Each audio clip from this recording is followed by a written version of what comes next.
Hello, time for another resume review.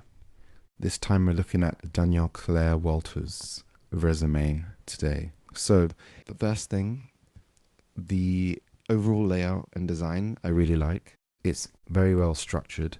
If you told me that this person was an educator without looking, I would say, yeah, they definitely are. Just from looking at the design and how well it's structured and how organized it is. My only critique with the formatting is only the font. And that's just because maybe it's my eyes, but I find it quite hard to read it. I think it's because of the font itself. The font family seems like it's the letter spacing is too close together, and therefore just makes it a little bit difficult for me to read. But that's a minor thing. This necessarily won't affect you when it comes to applying for roles, because it's personal preference really for those who are looking at your resume anyway.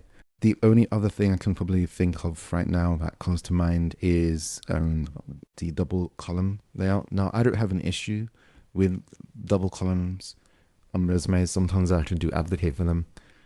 But also, I've been seeing more recently more recruiters and hiring managers saying that they prefer single column layouts.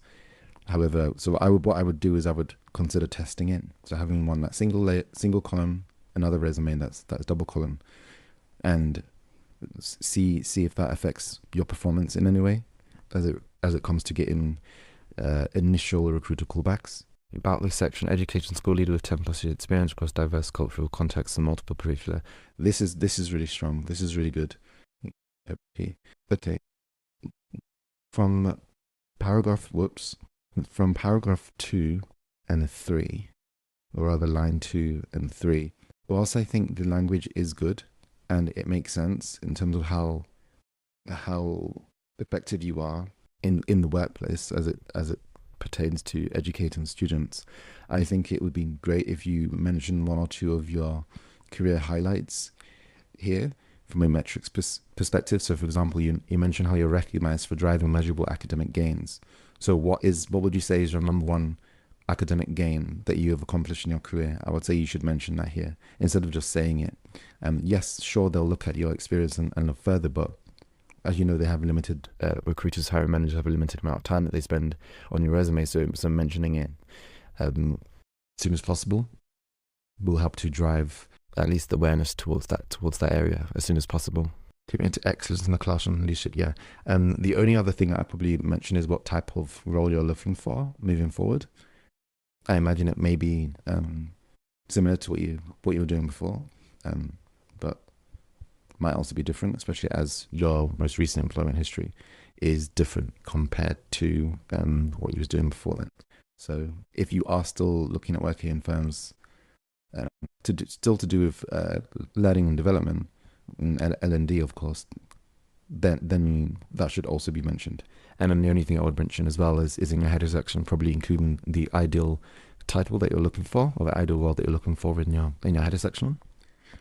That just aids clarity. Okay, this is well structured. You have the name of the company followed by the location and the dates. Checking the dates for consistency. So it looks like you're using a month and the year start and end date for each one. Right, so my assumption is that this was all at the same role. This was all at the same company, and these are like promotions. Okay, so it does seem like there's some crossover here. I'm just curious as to what this looks like. Vice principal, interim principal, but the dates are slightly different. Given that this one ended later, this one should technically go before the interim one, if we're doing reverse chronological order, just to give some context there. August to 2025 as well. And this one too. So it's like if you're doing multiple roles at the same time, I guess I'm a little confused as to how you have 3+ positions that all ended at the same time, unless you were doing all of those roles at the same time. But still, it might be clearer just to say when did you transition from this role to the other one. That being said, I can see a world where you are doing classroom teaching, being assistant coordinator, as well as being the principal. That does kind of make sense, though it would help aid clarity if you had clearer start and end dates within the different the different roles that you did have at this particular employer. And this is a contract role as well. Okay. Yeah. The only other thing that I would mention here is that you should probably bold the stuff that's really impactful. Driving improvements of 30% improvements in English and 12% in humanities within year one, with a sustained 5 to 7% growth thereafter. I think that's really strong.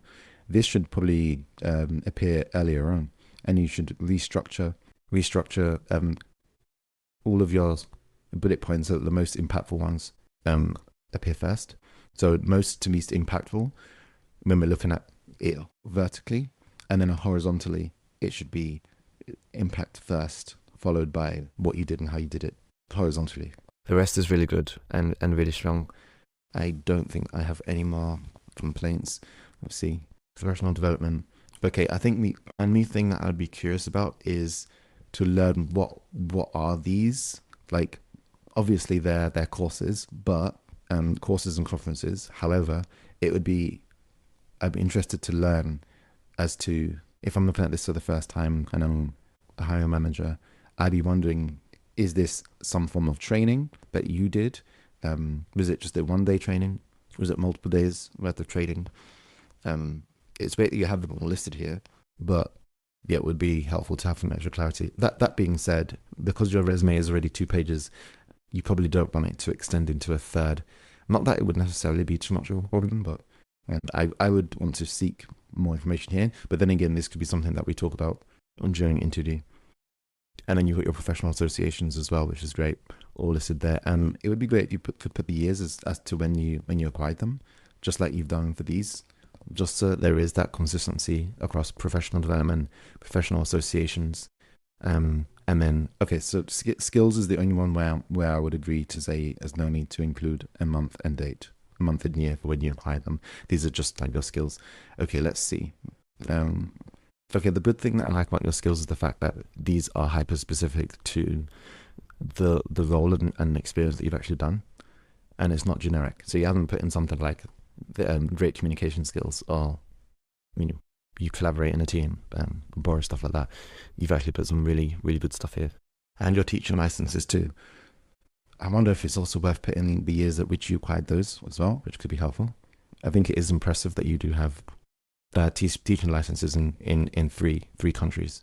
I think that's impressive. But yeah, this is probably just me picking at things because everything else seems to be really good. I would also include that, make sure that you bold some stuff just so it's clearer. Feels like some of this data is actually impressive, and this should either be highlighted or at the very least moved earlier on or as early as possible. So the rest is great. I have actually no complaints. This one is definitely one of the better resumes, and I hope for those who are watching this can also pay attention to this resume and consider using it as a baseline for their own, because this is really strong.